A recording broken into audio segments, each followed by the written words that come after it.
Assalamualaikum, jumpa lagi dengan saya Fadlianto, channel Taritan Fadli. Masih tetap di tempat yang sama teman-teman.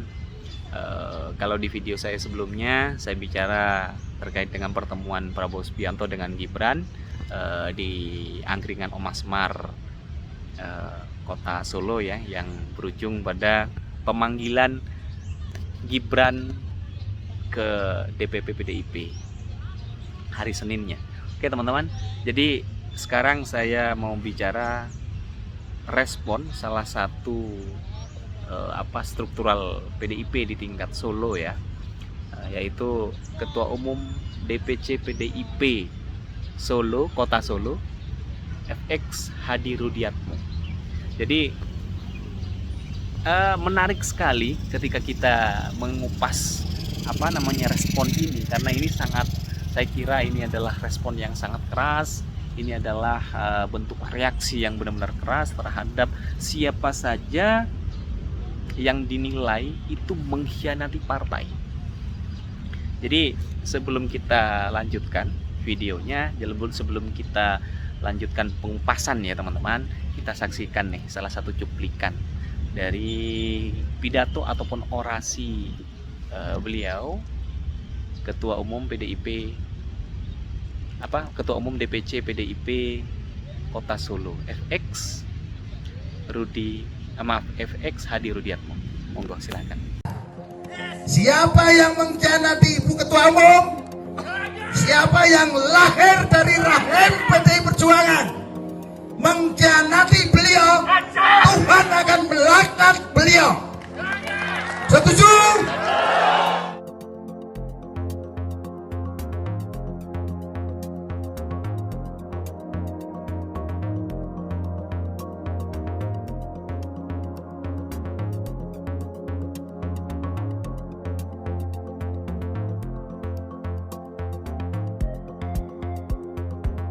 Oke teman-teman, kita sudah saksikan bersama ya cuplikan dari videonya.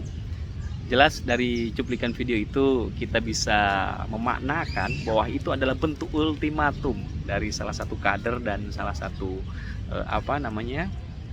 pimpinan daerah di Solo. Jadi kalau boleh saya kutip bahwa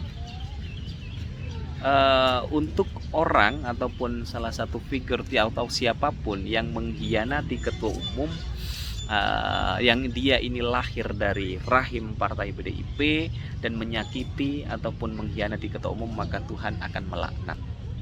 Ini saya kira bentuk ultimatum yang sangat keras, yang itu sebenarnya ditujukan tidak hanya kepada Gibran yang notabene yang kebetulan tanggal 19 Mei kemarin itu bertemu dengan atau mendampingi Prabowo Subianto di Omah Semar, Angkringan Omah Semar Solo, yang itu juga ada kegiatan deklarasi relawan Gibran Jokowi Jawa Tengah Jawa Timur ya. Ini sebenarnya respon yang bentuknya ultimatum dan peringatan keras saya kira. Dan ini konteksnya tidak hanya bicara soal konteks partai, tapi ini sudah bawa Tuhan teman-teman. Ketika sudah bawa Tuhan ini berat sekali tuh. Doanya ini berat sekali. Jadi kita ini sudah menghadirkan Tuhan dalam konteks politik ini. Ketika sudah menghadirkan Tuhan dalam konteks ini, berarti memang itu bentuk dari tingkat kejengkelan seseorang. Kalau hanya konteksnya bicara, oh ya kamu akan disanksi oleh partai, itu udah hal biasa, karena itu dalam konteks permainan politik ya. Tapi ketika munculnya dalam bentuk ultimatum ataupun peringatan keras itu sudah bawa Tuhan, di situ adalah bentuk kejengkelan yang paling tinggi saya kira. Dan ini sangat menarik, apalagi kita melihat bahwa PDIP ini adalah partai yang cenderung nasionalis dan partai yang memang itu berpikirnya adalah lebih kepada konteksnya sosial, politik nasional ya kan. Saya kira jarang sekali teman-teman partai itu yang berbicara tentang ketuhanan, walaupun mereka memaknai saya kira bahwa ketuhanan itu bentuknya adalah privasi, kebutuhan manusia dengan Tuhannya, kebutuhan kita sebagai pribadi pada Tuhannya. Namun Ini saya melihat bahwa ada sisi religiusitasnya dari seorang pimpinan partai PDIP di daerah, dan ini saya kira bagus juga, walaupun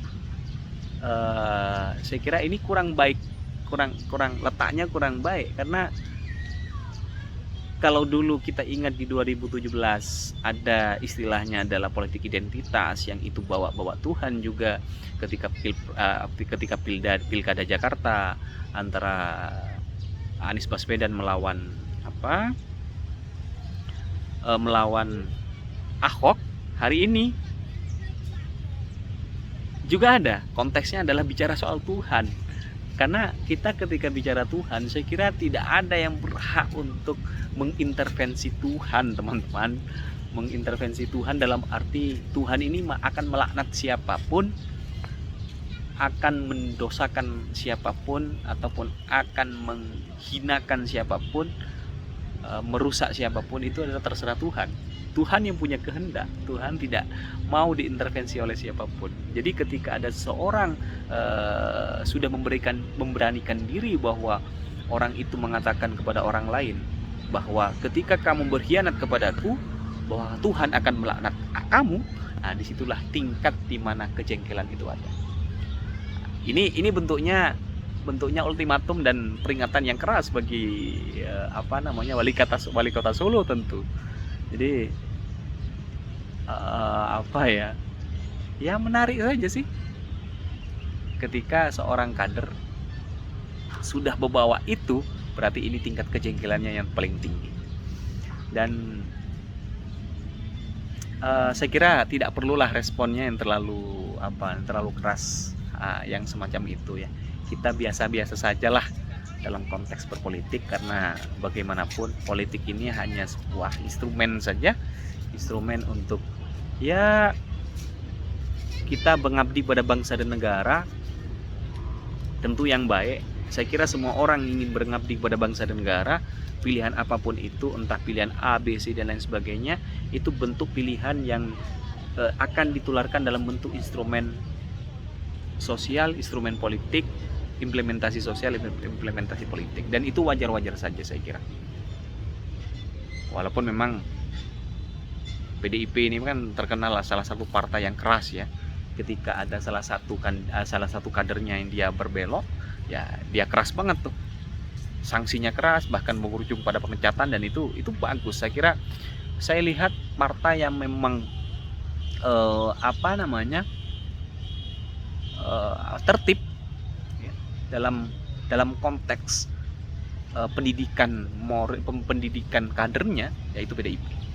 Dan militansinya sangat kuat ya. Ini salah satunya ditunjukkan oleh seorang ketua umum DPC PDIP Kota Solo, yang bahkan dengan orasinya yang berapi-api mengatakan bahwa siapapun yang berkhianat kepada ketua umum yang lahir dari rahim partai, ketika dia mengkhianati ketua umum dan menyakiti ketua umum, maka Tuhan akan melaknat dia. Wah, ini militansi yang sangat kuat sampai membawa nama Tuhan bahkan.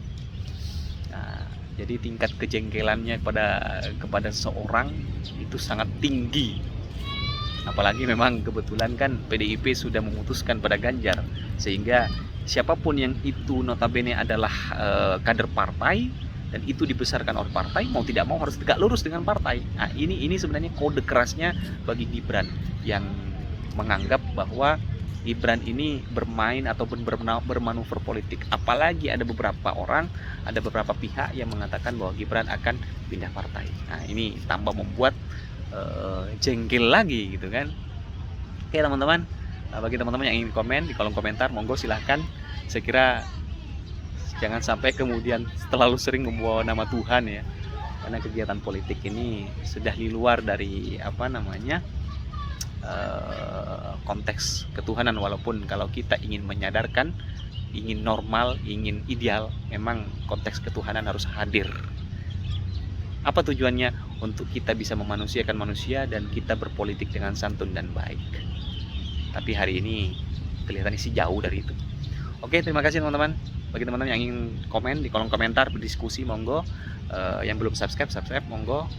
Karena tidak dipungut biaya. Like and share dan juga tombol loncengnya. Oke, terima kasih. Assalamualaikum.